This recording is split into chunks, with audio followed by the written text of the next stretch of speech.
Good evening, everyone. Welcome. It's so exciting to see you all here, and welcome to everyone who is with us online as well. Thank you, and this is our very first ever Red Talks. Welcome.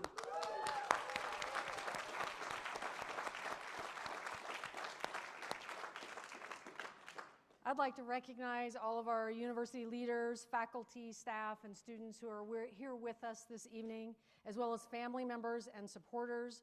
We've got an amazing group of talks coming tonight and an amazing group of faculty in the back room nervously ready to come out and share their amazing work with you. It's wonderful to have you here. I promise this is going to be a memorable experience. And I want to say a couple of thank yous. I want to say thank you to everyone here at the Utah Museum of Fine Arts for hosting us in this beautiful facility and for all of your hard work getting us set up and ready. I also want to say a special thank you to Mike Middleton, Associate Dean of the Humanities, for his expertise and guidance. He's been a very wise, calm coach throughout this entire process for all of our faculty. I'm Mitzi Montoya. I'm Senior Vice President for Academic Affairs and Provost, and I'm here on behalf of the U representing this event, and I'm very excited for what we have in store. I want to say thank you to President Taylor Randall, who is here with his wife Janet, so thank you for being here with us tonight. This celebration really is an important celebration of this university's landmark, featuring presentations from some of our most outstanding researchers. While the University of Utah has contributed significantly to this community, our state, the nation, this world, in many ways, it's appropriate that we focus on our academic and research mission here today. Throughout our 175-year history, the U has built a reputation for conducting groundbreaking research and positively affecting the world in a wide variety of fields. After many decades of our researchers pouring their energy, wisdom, and insight into their work, they're still climbing to new heights, and there's more to come. I look forward to what they're going to share with us tonight. Out of all of the universities in the state of Utah, the University of Utah funds the majority of research. Our faculty generated just shy of $700 million in research and grant funding just last year alone. Research conducted at the U boosts the local economy, it creates jobs, it leads to the creation of life-saving technology, advances in medicine, it helps us protect our environment and develop new sources of energy. Equally important, it helps us understand social sciences and change hearts and minds through the arts. As we move forward, the efforts of our faculty and our researchers and the staff who support them are instrumental in helping the university achieve our goals of the Impact 2030 strategic plan.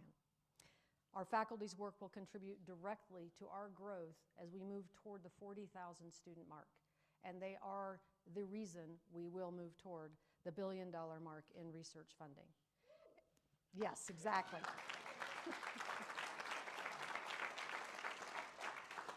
As everyone at the U, from faculty and staff and our students work together, we will become a top 10 public university with unsurpassed societal impact. So, even as we remember the richness of the last 175 years, I hope you will join me tonight in celebrating the success of our current faculty and looking forward to a bright future that awaits the University of Utah. And so now, on to what you're here to see, the excitement of the show. We're going to start our celebration this evening by hearing from Wanda Pillow, who is Dean of the College of Humanities and the School of Social and Cultural Transformation.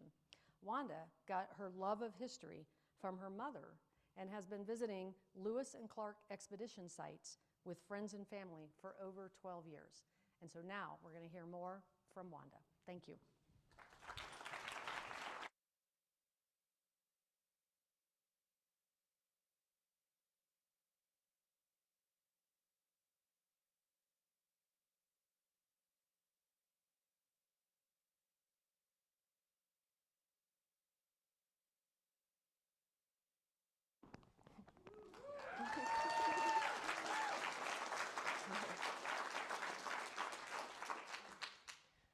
But where did York sleep?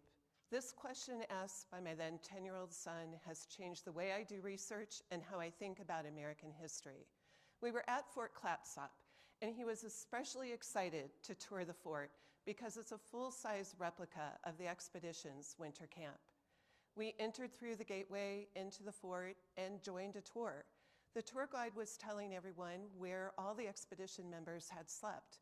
The 23 enlisted men in the bunkhouses, Lewis and Clark in the captain quarters, with the Charbonneau family room off of that.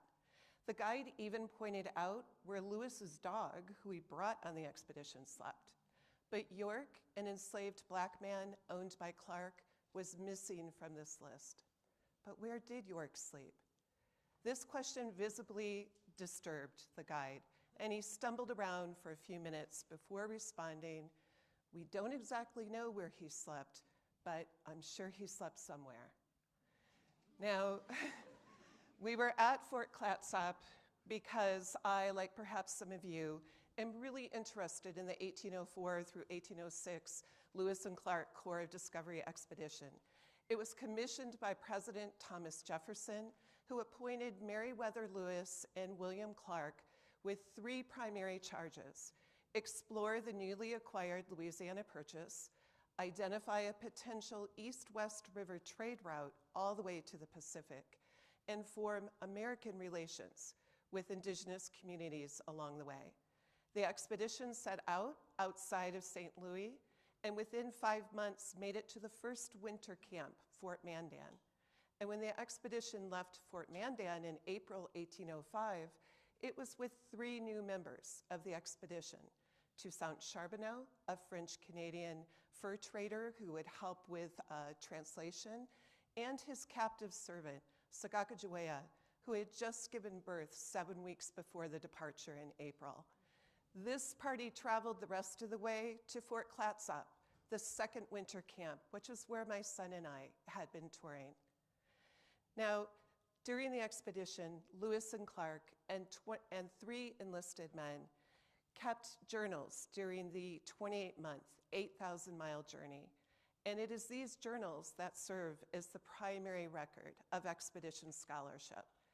I have spent months, I'm going to be honest with you all, I have spent years in archives and libraries going over these primary records as well as interpretations of these records. I've also looked at 200+ years of expedition popular culture, including best-selling novels, popular histories, film, and visiting tourism sites. And I found that by the time the first edition of the journals was published in 1898, the expedition had become known as an American Odyssey. It was an exemplar of American spirit and of American character. The expedition even made its way into the suffragette movement. In 1905, Susan B. Anthony unveiled the first statue of Sacagawea in Portland, Oregon. And during the 20th century, I cannot count the number of best-selling romance novels that have been published, creating a mythical love story between Clark and Sacagawea. And this was a predominant theme in the 1955 film Far Horizons, starring Charles Heston as Clark and Donna Reed as Sacagawea. Okay, thank you all.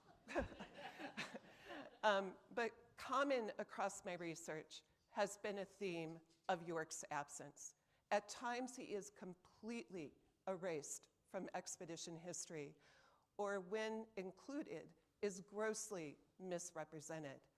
And I began to ask if Lewis and Clark are American heroes who provide us with a national sense of pride and unity. Who is York in this narrative? And I was struggling to find York in the archive. York didn't leave any written records, and in these primary documents, he is mentioned less than 50 times. And 40 of those mentions are Clark simply saying, "My man York," or "my black slave." So that day at Fort Clatsop, when my son asked that question, I began to listen not only as a researcher, but as a mother. Because for my son and our family, but where did York sleep, isn't simply a rhetorical question. It is a question about who counts and who matters in American history. I realized that as a researcher, I'd been focusing so much on York's absence and his misrepresentations, I forgot to sit with the knowledge that he was there every day and every night of the expedition. 851 days, 852 nights. So I returned to those archives and reread the primary documents, this time not looking for those 50 times that York is mentioned, but I started keeping detailed notes and records of geography and weather and clothing and food and sleeping conditions and illness.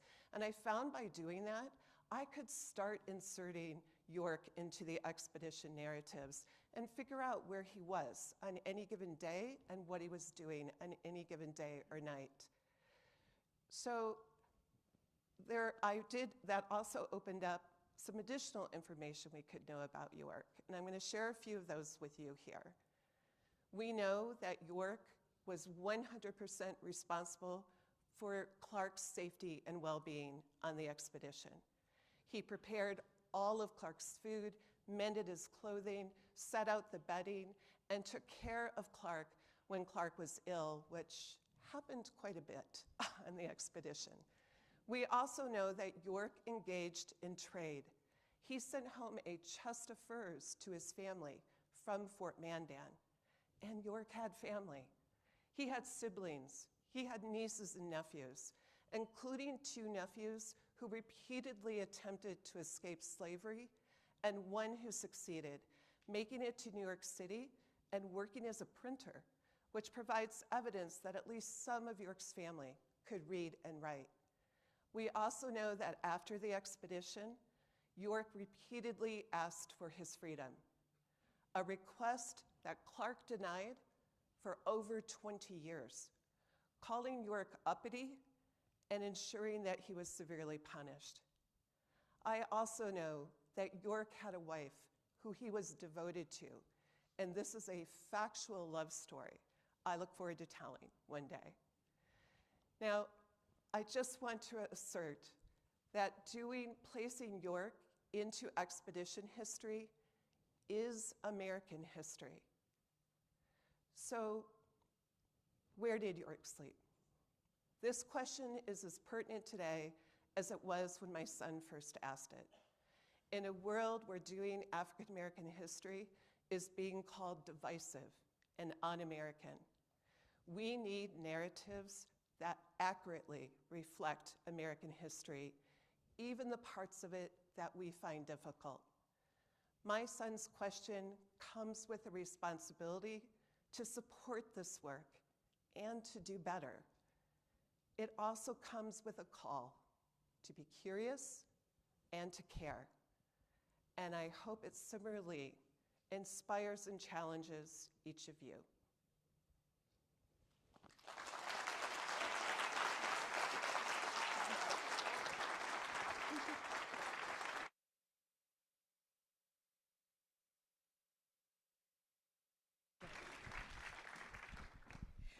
Thank you, Dean Pillow. One more round of applause for Dean Pillow.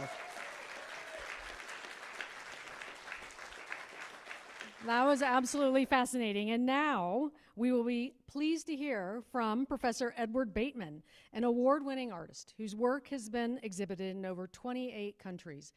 Already in the green room, which is not green, I've learned that there may be more to the color red. I'm very excited to hear from Professor Bateman about his art and scholarship, for which he has been recognized around the world for his innovation and creativity. So, next up.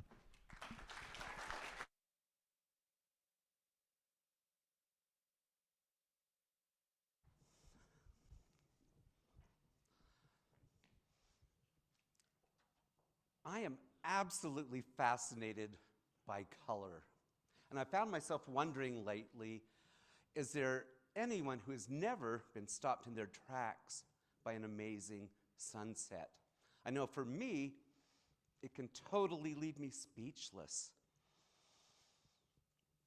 I imagine there's a couple of you out there tonight who at some point have asked your partner, does this outfit work? Do these colors go together?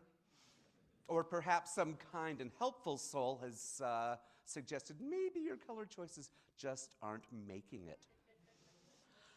When it comes to color, we are all fans, critics, and maybe a little bit uncertain. How did it go the last time you had to choose a color of paint for your home? There are a lot of options, but few really clear choices. So let me start with an image, and I want you to think about this. You probably recognize this is Vincent van Gogh. The black and white image clearly shows you the bandaged ear, and it appears like maybe a horizon line behind him. But ask yourself this: what is color adding to your experience of this work? And can you put it into any kind of words? Many have tried to assign colors very specific meanings and ideas, things like emotions, and it never really works. It's always contradictory and culturally specific.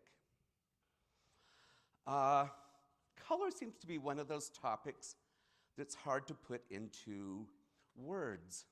Now, I've asked a lot of artists how they make their color choices, and the answers are almost always, it's intuitive and based on years of experience.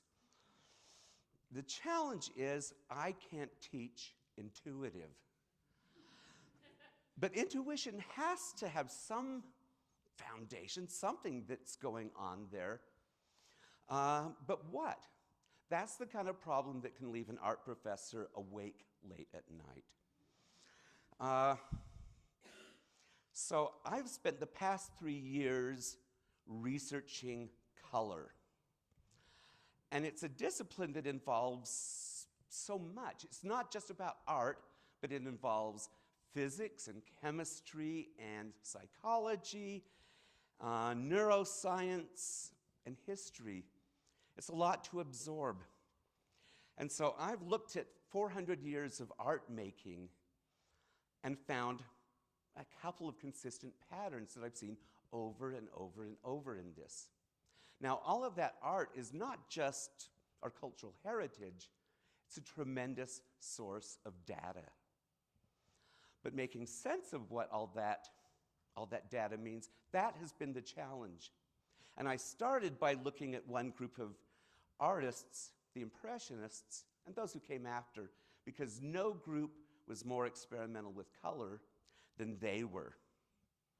Why? I think that can be explained by 2 things. The first is paint in tubes. Now, prior to this, if you wanted a specific color of paint, you would have to grind your own pigments, mix it with oils, simply make your own paint from scratch each time. You're not going to get very experimental with color if that's what you have to do. So, suppose you want a little dab of yellow. You have to mix all those colors, make paint, and store it in pigs' bladders. Seriously.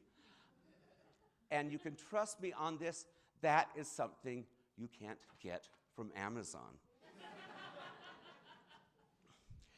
So this other item is the gentleman you see on the other side. This is Monsieur Chevreul, who for 50 years was the head of the French National Academy of Sciences. And he took on the challenge of trying to figure out why yarns from the same color lot would look differently when woven into tapestries.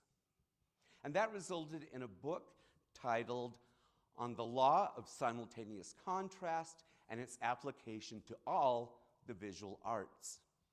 Sometimes called the most influential book on color that no one has ever read. But French artists knew all about this. And that's one of the reasons why France became the powerhouse in art until World War II. They had a solid theoretical understanding of color and ready access to paint.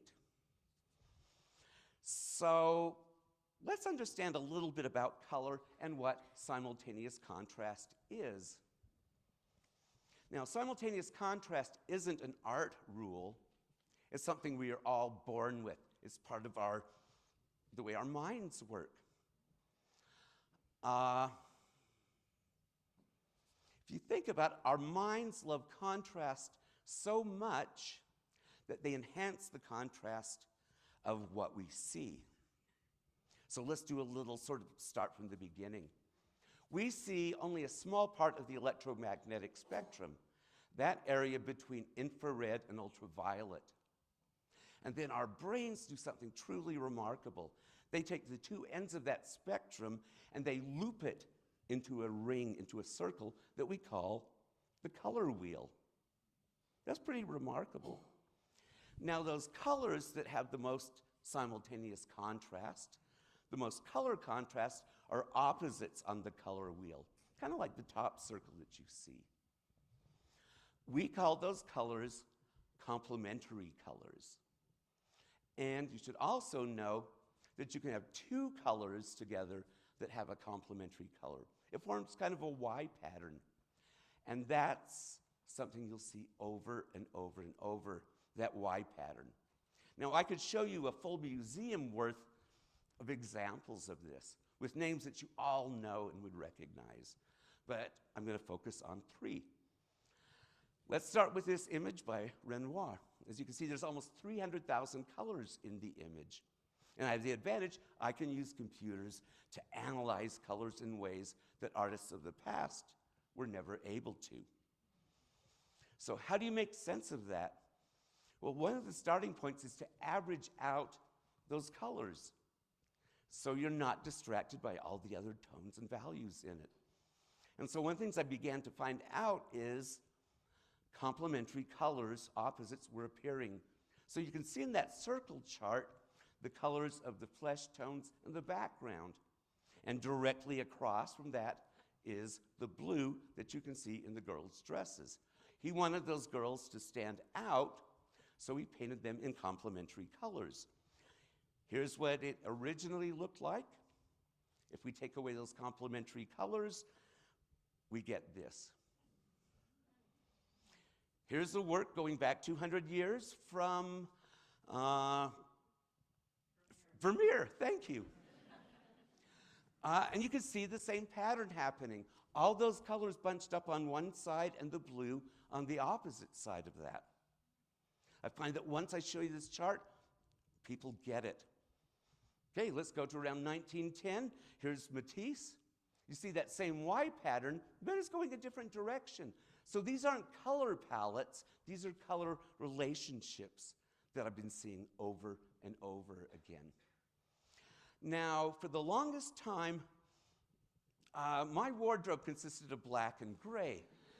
But as I began to study color, it started to creep into my wardrobe. So I bought this shirt, and people started saying, "Ooh, I like that color," which was a big surprise for me. That had never happened before. So I charted those colors, and as you can see, they match the pattern. So I went and bought 4 more of those. And so I believe now that I can teach anyone to see color like an artist. It really only takes someone to point out what to look for. And I have found that that can really change the way that you see the world and art. Again, this pattern appears in that original Van Gogh I showed you, the work of Japanese woodblock printers, Tibetan artist work that you'll see in the museum right now, and especially even sunsets. I promise you, if you get to know color better, you'll see the world very differently and probably bring a little more color into your life.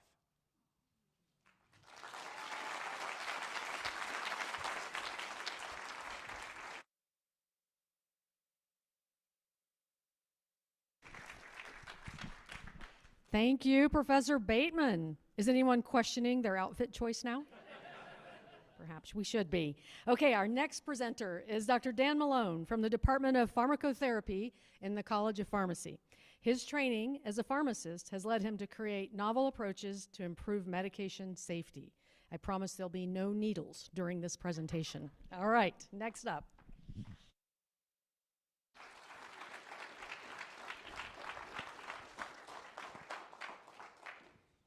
Good evening. It's a pleasure to be here with you this evening.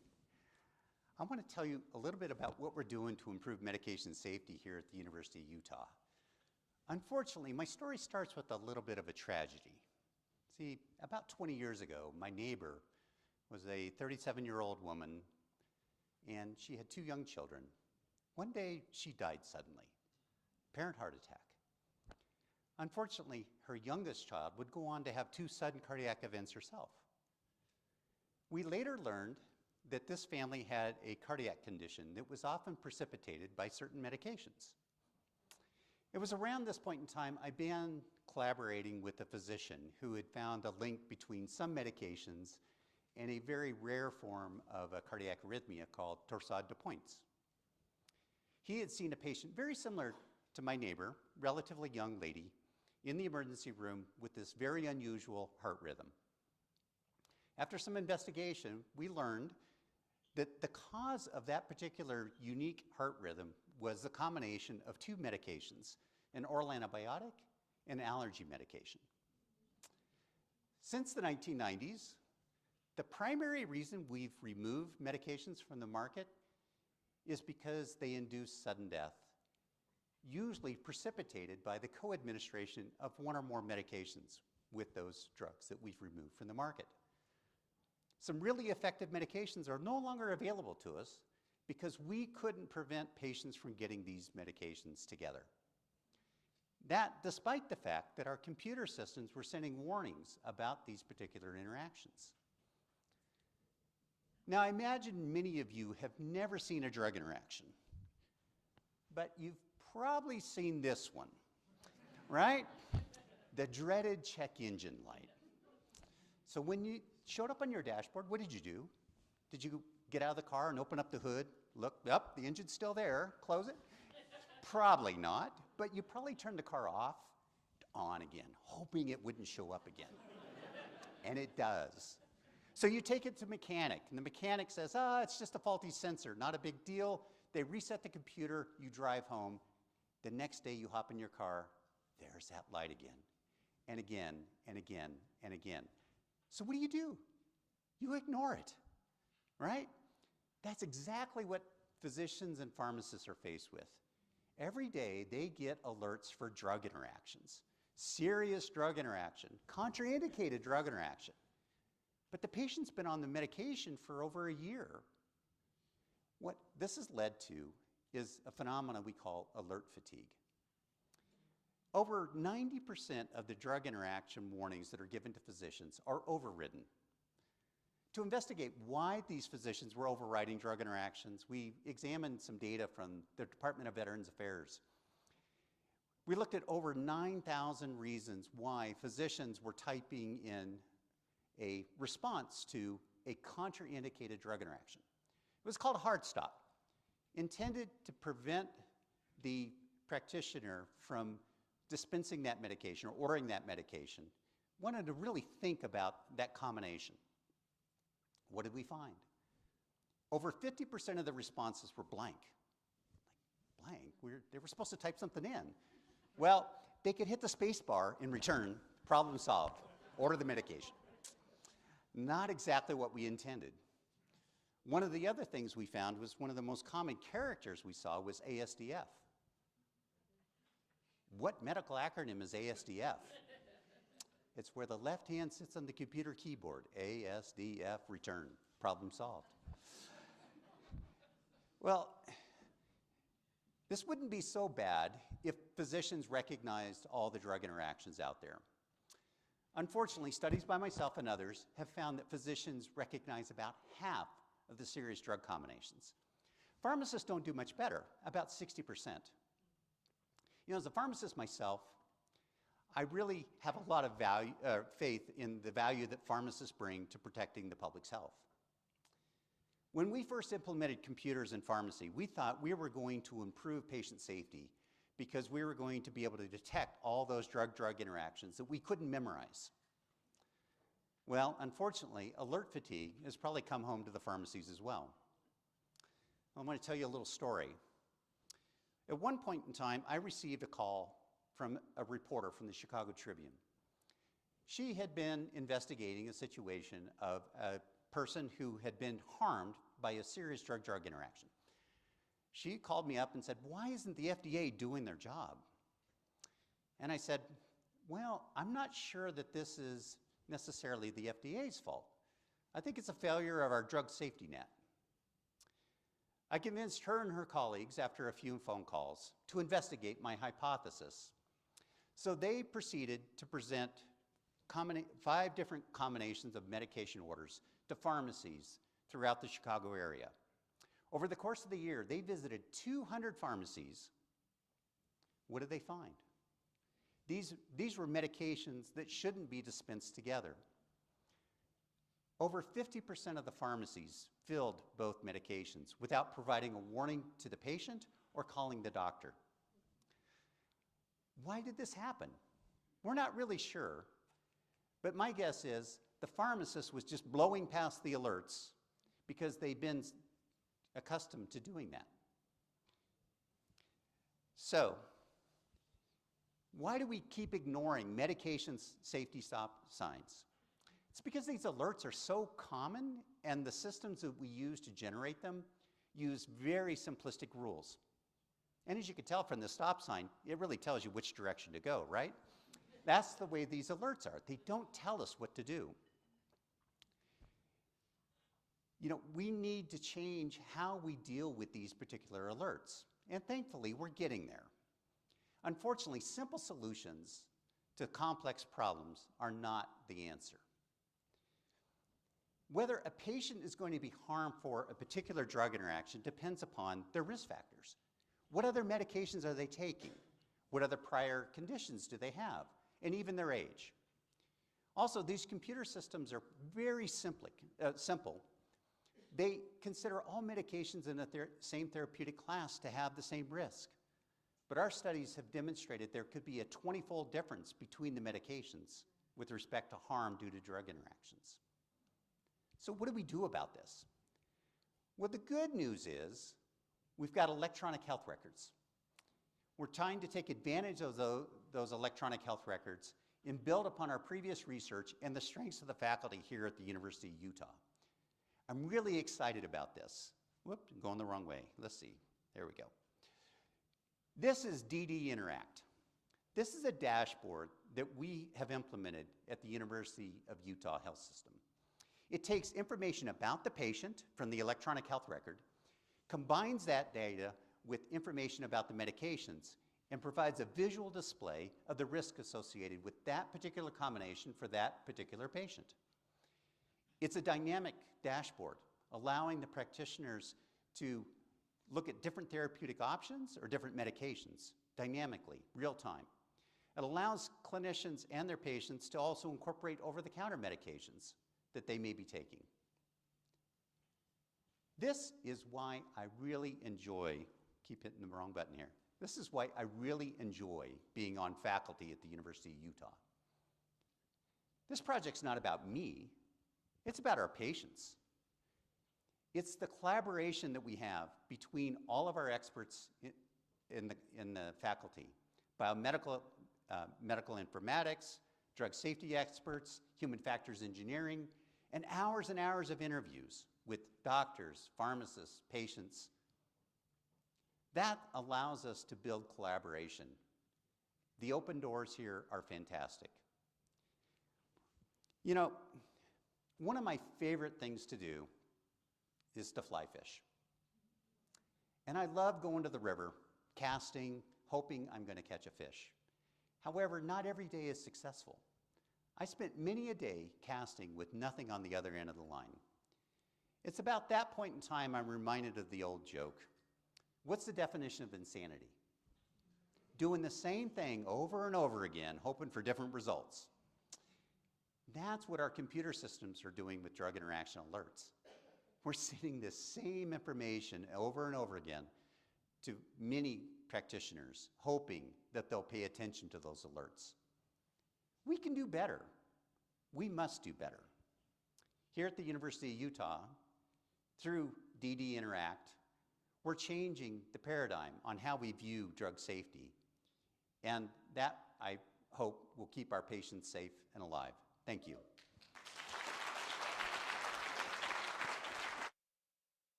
Thank you, Dr. Malone. Makes us all feel safe to have our health care at UHealth. Thank you very much.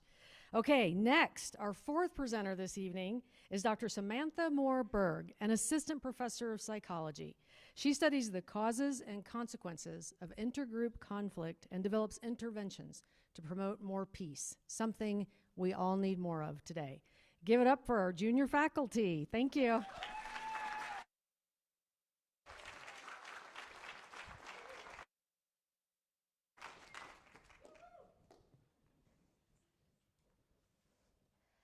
Political polarization has reached alarming levels, nearly doubling in the past decade and seeping into almost every aspect of everyday life. People increasingly see those with opposing views not just as political rivals, but as enemies, creating a hostile environment that makes it difficult for meaningful conversations. This divide has even led to a breakdown in civil discourse, with nearly half of partisans unwilling to engage with the other side. In many cases, it even leads to affecting personal relationships as families and communities struggle to bridge the widening gap of ideological differences. This division raises important questions. How do we get here, and what can be done to bridge the divide? Understanding the root causes of political polarization is key if we want to rebuild trust and foster more meaningful connections. With this in mind, I plan to discuss two key questions that can help us navigate this challenging time. First, what's a major driver of political polarization? I will focus on our misperceptions about the other side and how these misperceptions affect our relationships. Second, what can we do to overcome the divide and foster more understanding? I will present research-backed strategies on how we can correct our misperceptions and find common ground. By the end, I hope to not only paint a clear picture about what's driving our division, but offer practical solutions for what we can do to overcome this division. To start, I plan to share my own personal story about what motivates me to study this issue, experiences that I'm sure many of you can relate to. Growing up in a family divided by political lines, I oftentimes found myself caught between two sides that at their core cared about many of the same things: justice, equality, and the well-being of others. The difference was not in the values we held, but in the lenses through which we viewed the world. I have seen my own family's relationships fray as these perceived differences have led to hurt, frustration, and a growing divide that sometimes felt insurmountable. Yet, I'm not alone. My family's story is a common one that many families know all too well, where the politics that divide us often stem from deeply held, but sometimes misunderstood, common hopes for the world. As I progressed in my career, I began to realize that the psychology of conflict can help us shed light on why these divisions felt so entrenched and what we can do about it. My research revealed that a major driver of political polarization is our misperceptions about the other side. Specifically, what we think the other side thinks about us and reality. This concept called meta-perceptions suggests that we think the other side has more negative views about us and holds more extreme positions than they do in reality.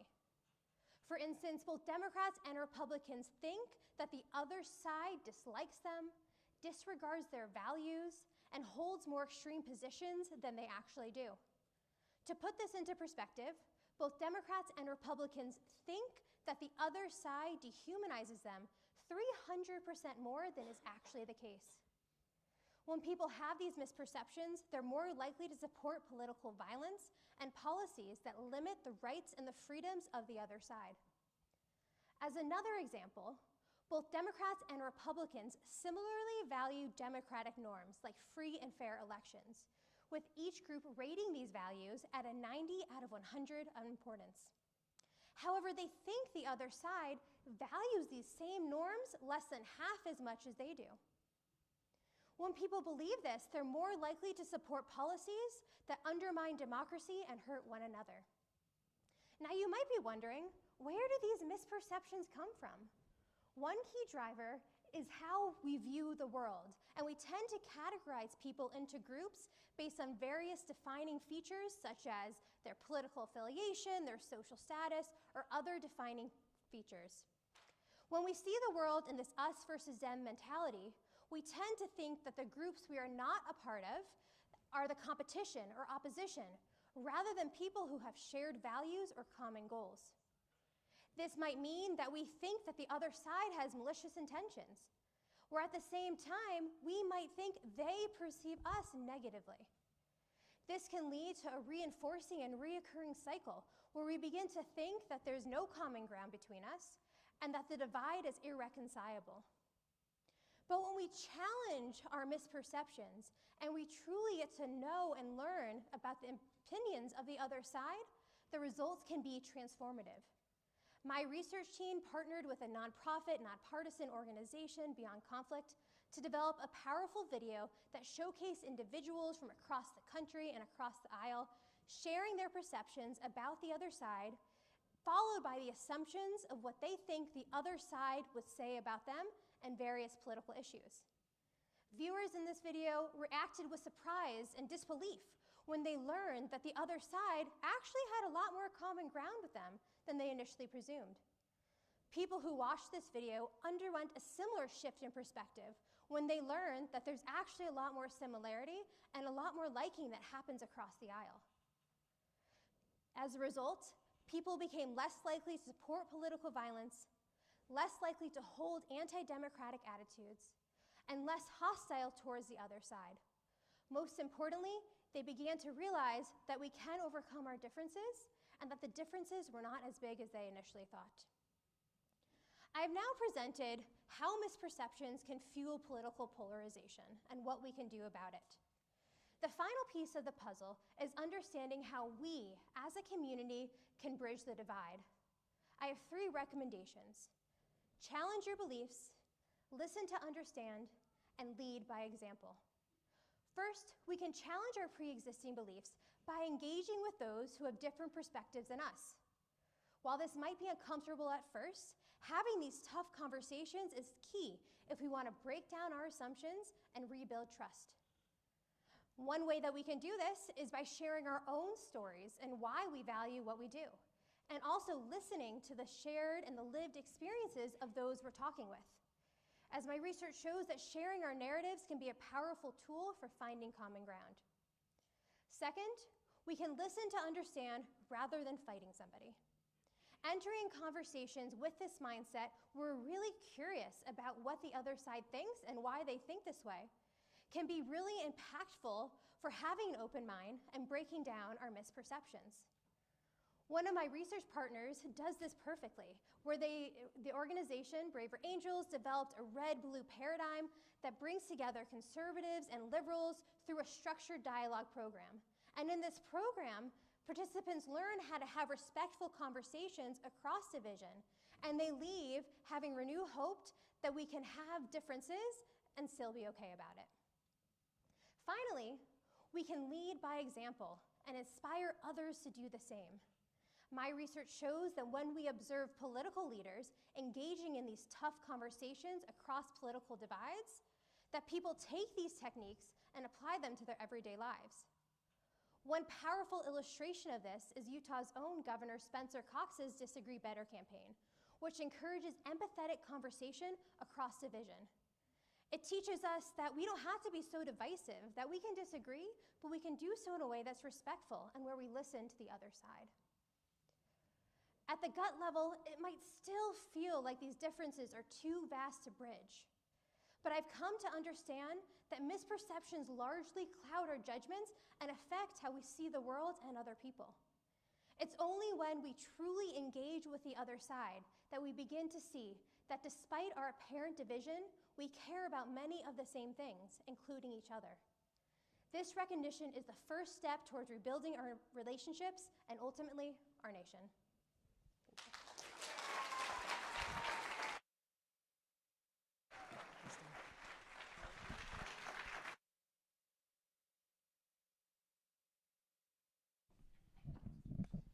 Thank you, Dr. Moore-Berg. Thank you for leading by example. That was fantastic. Yes, thank you.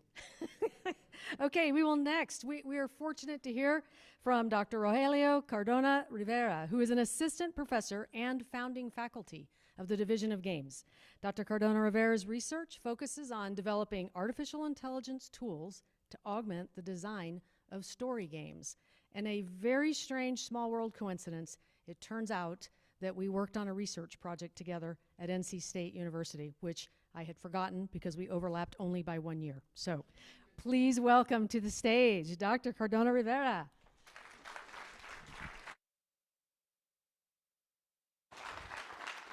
Hey.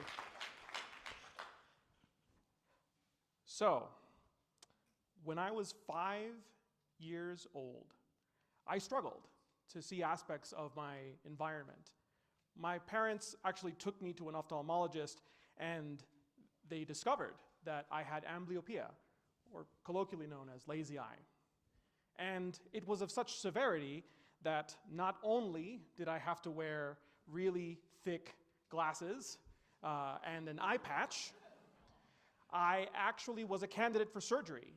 And my parents, being concerned with this prognosis, in fact, did what I think most parents in that situation would have done, which is buy me a Super Nintendo. And their rationale was, I have to work out my eye in order to overcome amblyopia, and they figured I would be motivated to do that if I played video games that required a lot of eye movement.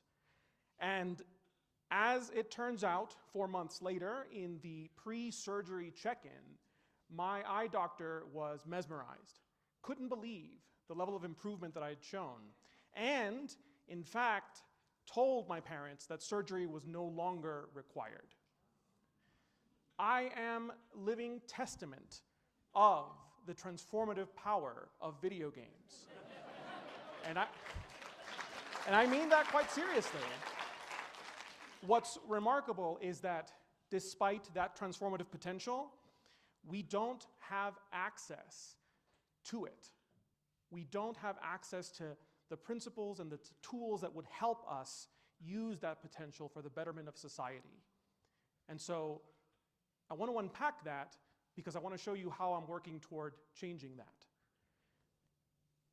Video games are a cultural phenomenon, and in fact, in this audience, out of every 5 of you, I would say that at least 3 play video games. And this does include folks who play the standard games like Mario, but it also includes people who play Candy Crush, and let's see how many folks I can grab here. It includes people who play the New York Times Games app. So this means that you are a video game player, whether you want to admit that or not. Now, this reach that games have results in real economic power. And as a point of comparison, the box office last year raked in about $8.7 billion, and in that same time, games accrued $57 billion. So what is it about these environments, these experiences, that make things so compelling that we want to engage in them? Well, in short, I would say that these are sandbox environments that enable us to practice creativity in overcoming the challenges that they pose. They allow us to enact agency in making decisions and choices and seeing the results of them in a way that's intrinsically rewarding and important for our quality of life, both physical and mental. And they also afford unique avenues of self-expression by giving us opportunities to explore identities through things that we say, things that we do, how we even dress in these worlds. Now, the truth is, creating these compelling experiences is not trivial, and in fact, it's quite the feat. And I want to give you a sense of the scale that we're talking about when I'm mentioning the challenges of designing and developing these games.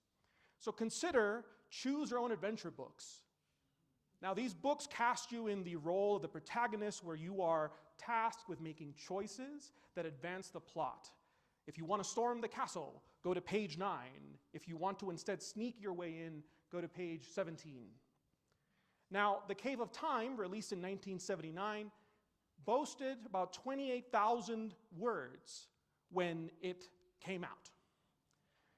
Now, consider the game Star Wars: The Old Republic, released in 2011, and you can still play this game to this day. But back when it was released, it boasted about 1 million words of content that you would play through. And this is about 200,000 lines of dialogue, conservatively estimating at about 5 words per line of dialogue. This is as if you had a choose-your-own-adventure book the size of the Harry Potter saga, which clocks in at about 1,094,000 words. And so this is the scale that we are dealing with. Remarkably, games have been around for over 50 years, and it is striking that we don't have access to principles and tools to help us contend with the design challenges. And I know this because I look to the state of the industry. Despite record profits, despite the lessons learned along the way, despite the cultural reach that games have, we end up struggling to architect these worlds. And in fact, it results in toxic management practices that result in 80 to 90-hour work weeks, a lot of employee turnover, and even studio closure. I look at this and I say to myself, something has to change, because I know firsthand the transformative potential that these games have, and I also know that the state of the art will not let us unlock the potential in order to reap the benefit for humankind. And so, I have a vision of what could be. This vision is deceptively simple. We should be able to architect these worlds in the way that we architect bridges. When we do so, let me explain that. When we do so, we rely on scientific principles like Newtonian physics to let us predict ahead of time how the bridge will withstand a continuum of loads. We also rely on behavioral principles to help understand how these bridges will shape the flow of traffic. And we also rely on aesthetic principles to help judge how this bridge fits into the environment within which it is built and make aesthetic judgments of beauty around these edifices. We should be able to do this, and we cannot. But I do have some good news for you. At the University of Utah, we are committed to filling this gap. And truthfully, we do rely on similar principles when we architect these virtual worlds. But virtual realities are like life, not lifelike. And we don't have access to a science that helps us make these designs more intentional rather than accidental. And so, at the University of Utah, we're committed to advancing ideas that help us understand games. We're committed to sharing those ideas with our students and our communities to help reap the benefits of games, and we're committed to making the world a better place through the games that we build. How do we do that? How do I do that? I pursue this science of game design through the use of artificial intelligence. Now let me anticipate what you might be thinking, because what I am not proposing is the use of something like ChatGPT to architect these worlds. And it's not that I'm wanting to prompt the creation of these environments in an engine using this kind of interface. In fact, people have tried this, and game designers had a lot to say about it, from lukewarm admiration to open disdain, even going so far as to say that it's actually more cumbersome to develop games in this manner. Instead of pursuing what the people are telling us is senseless automation, what I am seeking is responsible augmentation through the use of AI. And the vision is I'm seeking to create the digital camera of games. The point and shoot, when it was introduced as an innovation, radically democratized access to technology, to photography, excuse me, and made it so that you no longer had to rely on physics and optics to know how to light and frame your subjects, or chemistry to know how to reveal the film to know what you were doing when you were taking photos. Cameras allowed people to engage in photography as a kind of reflexive practice. And so too, do I want to pursue research that allows these AI systems to reflect back to you so that you can anticipate what the effects of your games will be on the people that will eventually play them as you build them, such that you might architect on the basis of blueprints for your games. In the way that blueprints might also guide you for the creation of bridges, they will guide you for the creation of these virtual environments. And in so doing, we could unlock the potential of these games for the benefit of kids like me and for people like you. Thank you.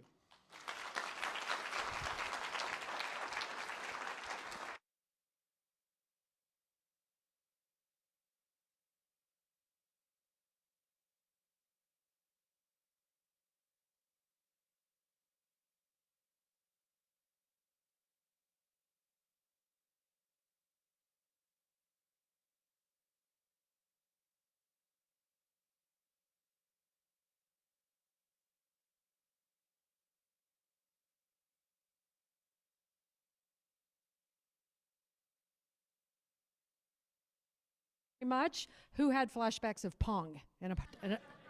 I did, yes, okay.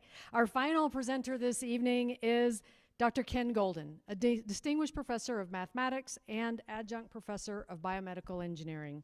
He will take us on a journey of seemingly unrelated areas of science, including engineering, Antarctica, and possibly even challenging your perceptions about where math can take us. Pay attention, because there might be a test at the end.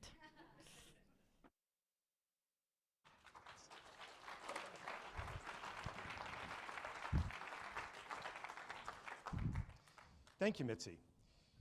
You may all be wondering, what in the world does sea ice in Antarctica, a semiconductor in your laptop, and Harry Potter's invisibility cloak have to do with each other?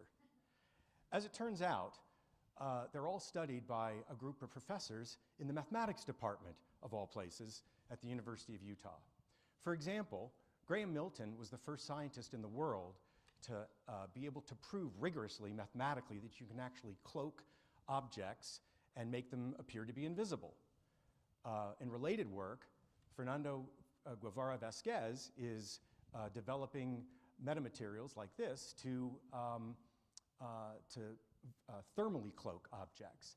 And at the heart of all this are these complex materials called metamaterials, which have complex structure that exhibit properties that are not normally found in nature.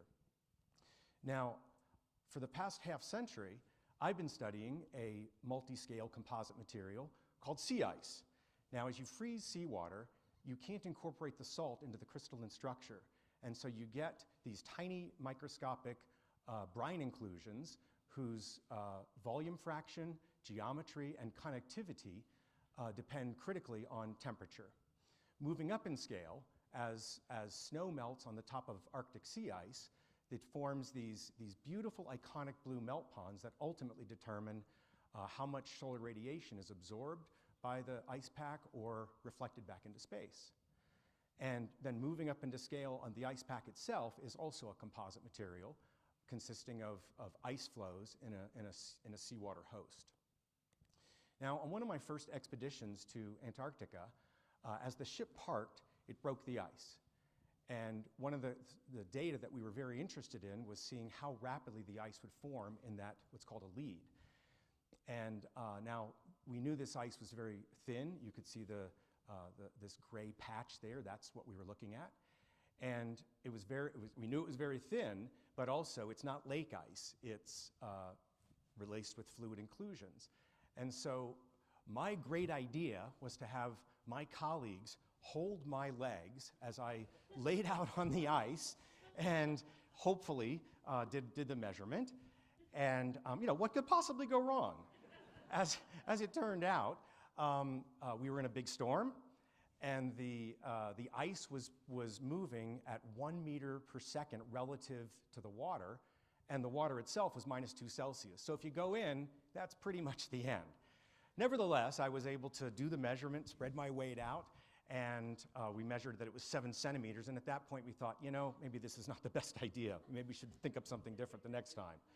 Now, on that same night, which was Utah's Pioneer Day of 1994, to the right of that spotlight, I saw something extraordinary. I saw this seawater percolating up and flooding the surface of the sea ice.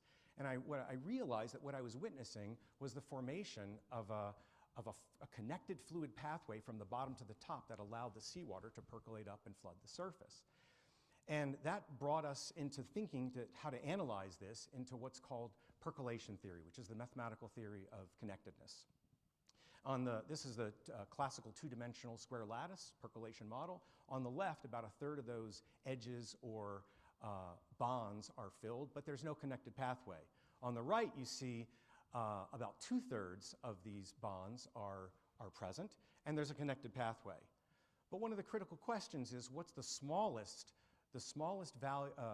proportion of the bonds that need to be there in order to be able to have the existence of one of these connected pathways?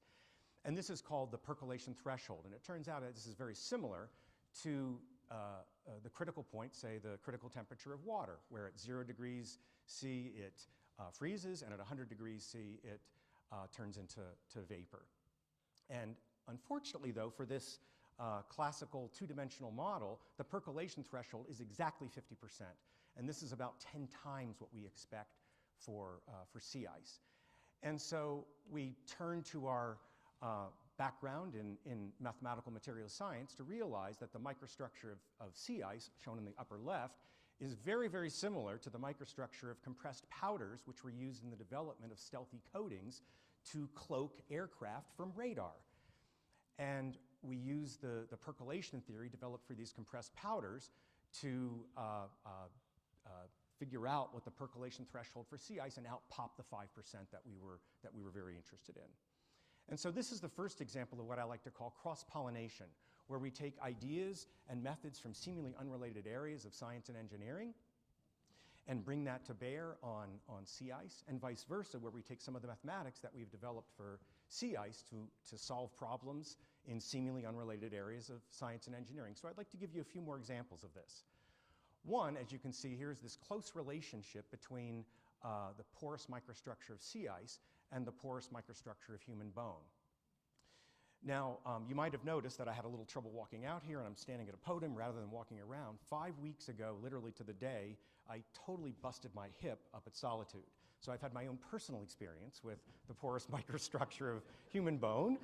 And so with one of our mathematical materials scientists, Lena Cherkayev, we use the mathematics that we developed for understanding the propagation of electromagnetic waves through sea ice to develop a totally new method of monitoring the onset and progress of osteoporosis, as you see in these lower two slides.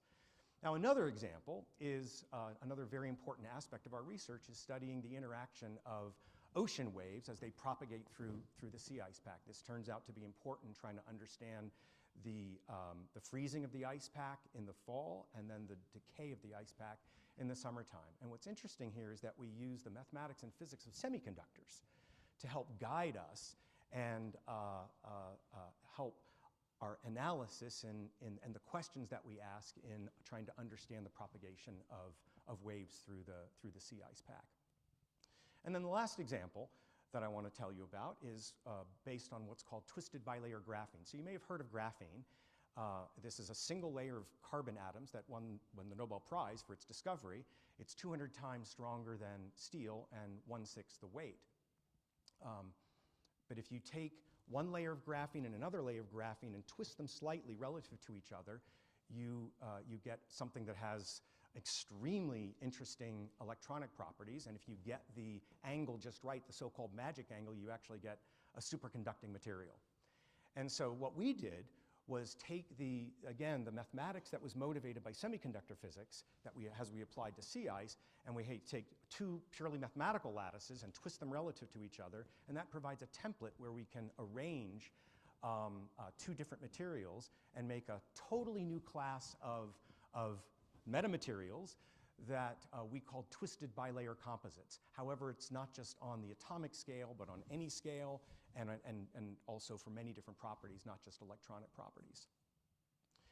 And then one of the things that really distinguishes our research program, particularly among other math departments, is that we actually take students, mathematics students, science and engineering students, to the polar regions to immerse them in experiments and get their hands dirty on these types of things. And I need to say, though, that we've been doing this for a long time, and we have an amazing track record. We've always brought back over 85% of the students that we take down there. and so this past May, Jody Reimer, who was a postdoc of mine, and now she's an assistant professor in both mathematics and biological sciences, we led what we called a mathpedition to the Arctic. And we brought 7 math students from high school up to PhD, all doing theoretical research on sea ice modeling.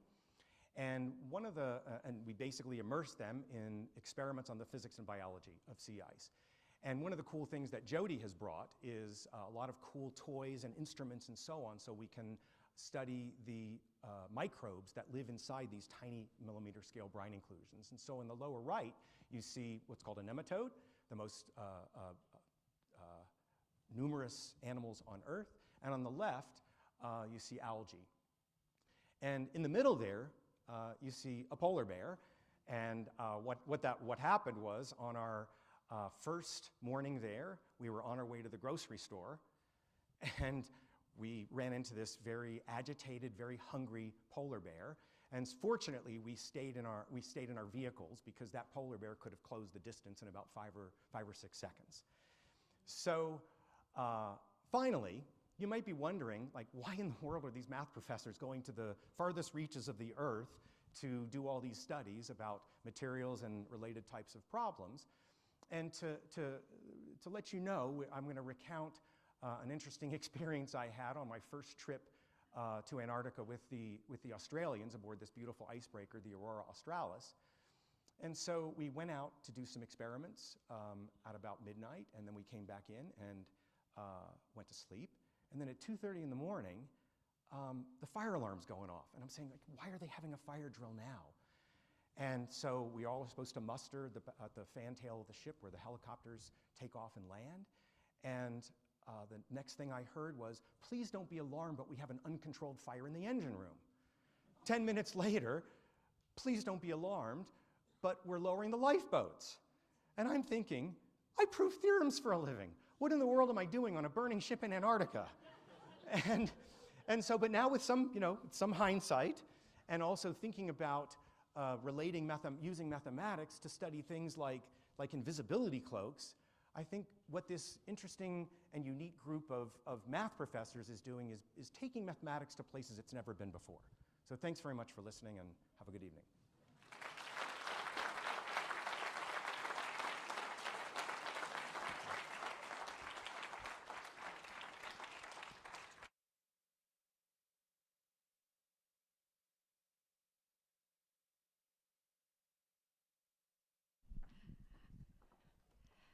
All right.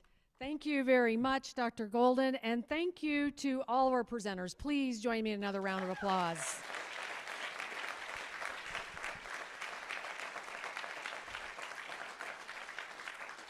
I also want to say a special thank you to Corey Nelson and his team at Alumni who did the heavy lifting here. Thank you. Please give them a round of applause.